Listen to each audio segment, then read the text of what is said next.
Неодамна во Англија издавачката куќа Андре Дојч објави избор од поезијата на Блаже Коневски во превод на Ендрю Харви и Ен Пенингтон.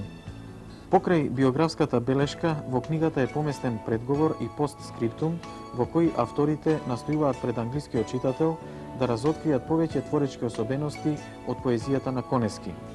Традицијата од која тој црпе својата сила, велат тие во уводот, присутна е во песните за свадбите или жетвите. Често тажни песни на една земја, за која луѓето се врзани со повеќе семејни и општествени нишки, дури кога морале да ја напуштат за да преживеат. Токму од овие песни тој учи како да биде истовремено страствен и смирен. Неговите стихови, кои се оригинални творби на еден суптилен дух, земаат учество во традицијата во поширока смисла, одавајќи ја потребната почит, но и одржувајќи ја постојано во живот.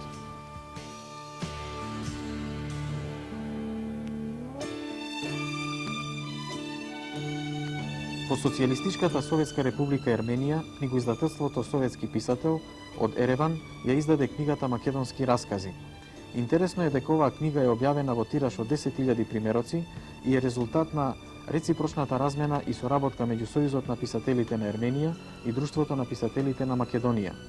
Минатата година кај нас е објавена антологија на ерменскиот расказ во превод на Ефти Манев, а во издание на Македонска ревија од Скопје.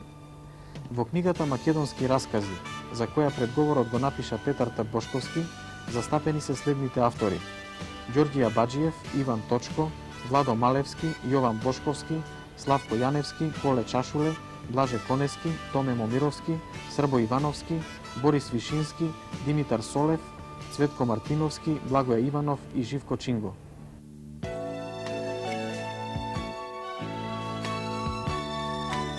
Здружените француски издавачи го објавија романот Западна Австралија од Божин Павловски, чија свечена промоција се одржа при крајот на минатата година во Париз.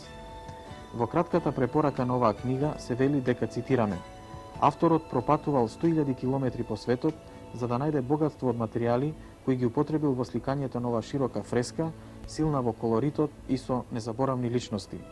Романот Западна Австралија, која доби наградата за најдобар македонски роман во 1978 година, преведен е на англиски, српско-хрватски, турски, полски, романски и албански, се вели на крајот од оваа белешка. Во нашите наредни емисии ќе ги представиме и другите значајни дела од македонски автори кои се преведени во странство.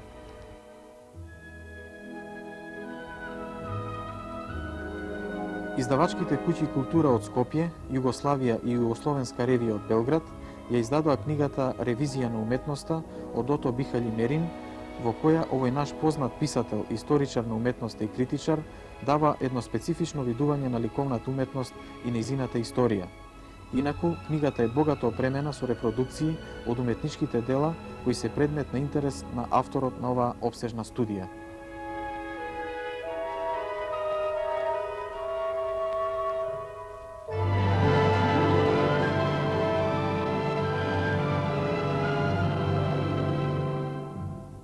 Ono što je jako važno u ovoj knjizi je da razgovaramo o tome da su se umetnici uplašili da će tehnika i nauka da uništi, da ukida ličnost, stvaralačku fantaziju umetnika i da će on postati rob tehnike.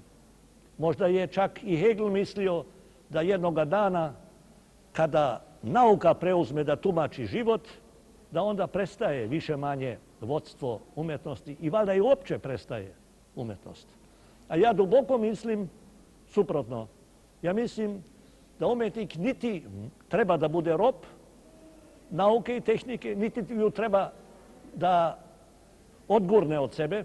On treba da se služi sa velikim genijalnim mogućnostima koje mu tehnika daje. U ovoj knjizi, kada se govori o reviziji, misli se na to da sve istorije umetnosti koje su danas pisane su sa aspekta velikih, moćnih sila. U njima nas nema manjih ili minimalno ih ima.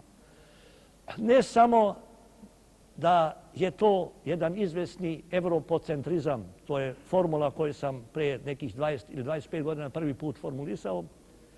I da treba uključiti sve kulture i sve umetnosti u jednu modernu istoriju umetnosti, nego i u samoj Evropi ne postoji pravedna, do sada napisana istorija umetnosti. Jer i tu su opet aparature moći koji imaju razloga da istaknu nešto, a drugo da zaborave. To je jedan od elemenata kad govorim o reviziji. Tu reviziju ne mogu ja napraviti, ne mogu ni jedan čovjek napraviti, ni jedna knjiga to ne može. To je jedan proces kroz našu svijest, kroz generacije.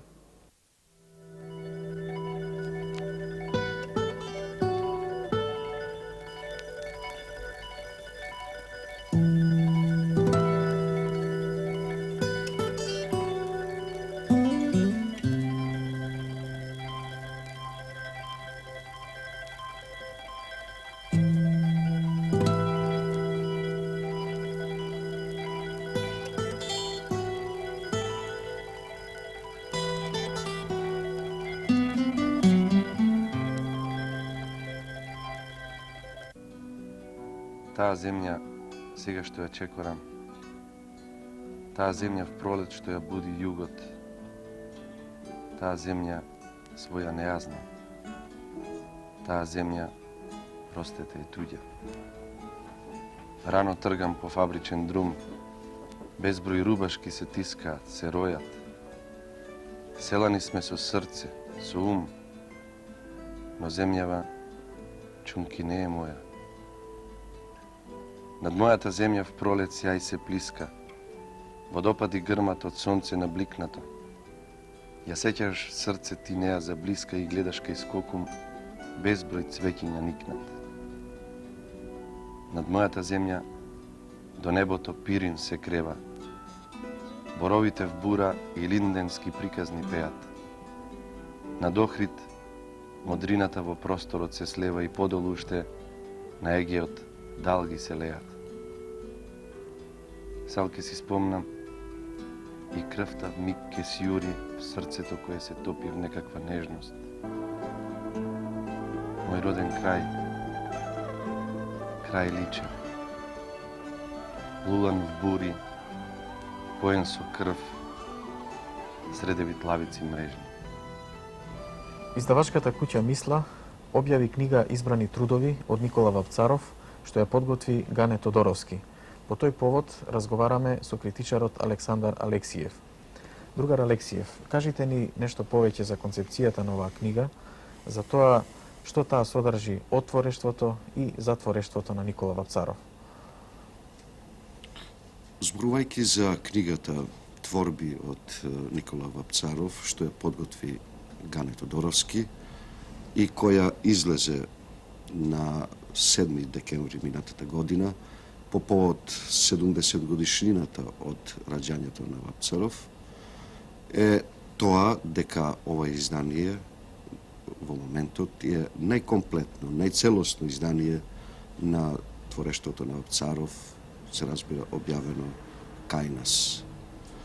Инаку, како и сите други изданија досега од творештвото на Вапцаров, не само кај нас, туку и во соседна Бугарија, каде живеел, како што е познато, и работел, па и загина во 1942 година Никола Вапцаров, е тоа што во него покрај поезијата се објавени писма, документи, негови искажувања за литературата и се што она во овој момент е достапно, но за нашето издание е значајно и тоа дека во него е поместен поголем број огледи, есеи и искажувања за творештвото на Вапцаров и тоа од најистакнатите наши литературни критичари и историчари, почнувајќи со огледите на покојниот Димитар Митрев. Не е без значење тоа дека ова издание содржи и македонска библиографија за творештвото на Вапцаров. Заправо во неја е одбележено, означено се што досега кај нас е напишено за него и за неговото поетско и револуционерно дело. Така што читателот, запознавајќи се со овие огледи и имајќи предвид оваа библиографија, може да добие комплетна представа за творештвото и револуционерната дејност на Вапцаров. Сакам веднаш да укажам дека и ова издание, иако, како што реков, е најкомплетно досега, не ја содржи во целост поезијата на Вапцаров, од простата причина што таа досега не е издадена ни во соседна Бугарија. А причината за неиздавањето е следната.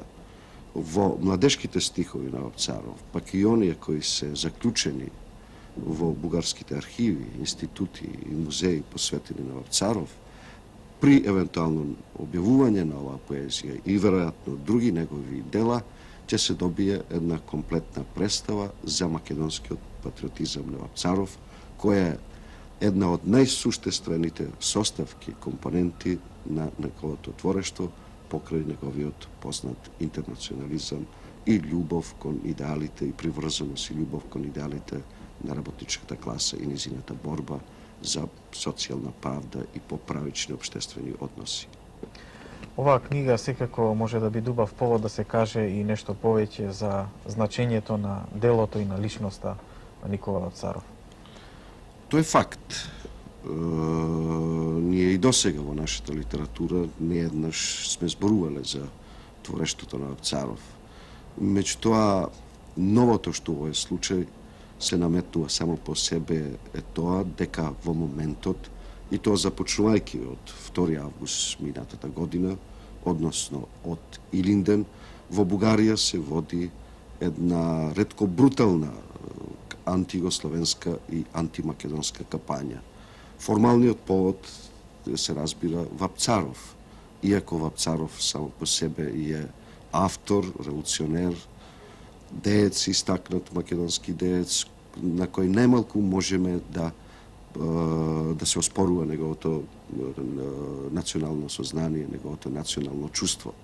Но може би токму затоа бугарската литературна, културна, научна, па би рекол и политичка јавност се ангажира во нападите против Југославија и во нападите против Македонија, и тоа на еден преширок фронт, би рекол дури од времето на Кирил и Методи, па се до наши дни.